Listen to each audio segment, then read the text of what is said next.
जो फिर उसके बाद लुई ड्यूमो जो है वो किताब लिखता है, वो फ्रेंच सोशियोलॉजिस्ट है, तो वो भी वही मिस्टेक करता है। लुई ड्यूमो बहुत बकवास लिखी है उसकी किताब में।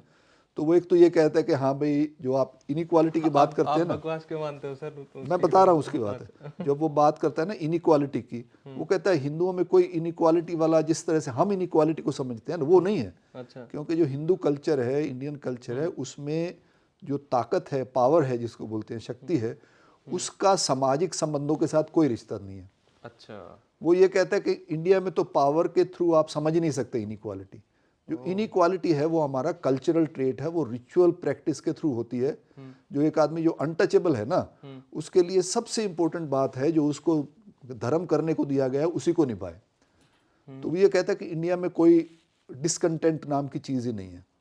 इंडिया में सारे के सारे लोग they live by their faith. और फेथ कौन सा है? एक खास के उसका ब्राह्मणिकल हिंदुइज्म जो है, वो छोटा सा तबका ब्राह्मणिक हिंदुइज्म को मानता था। ये नहीं कि नहीं था ब्राह्मणिक हिंदुइज्म। तो ब्राह्मणिक हिंदुइज्म, आप मनुस्मृति को पढ़िए, वो क्या कहती है? वो आपको प्रीच करती है कि इस तरह से समाज का ढांचा होना चाहिए। क्यों करना करता वो क्योंकि उस तरह का ढांचा था नहीं।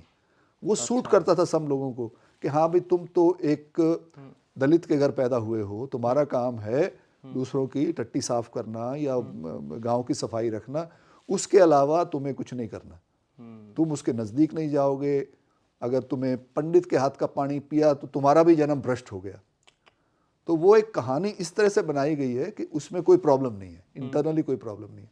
सच्चाई क्या है कि इस तरह का जो है, ये संबंध आपस में पावर रिलेशंस ही हैं। और ये पावर रिलेशंस जो हैं, इसके अगेंस्ट रिजेंटमेंट भी रहा है, डिस्कंटेंट भी रहा है।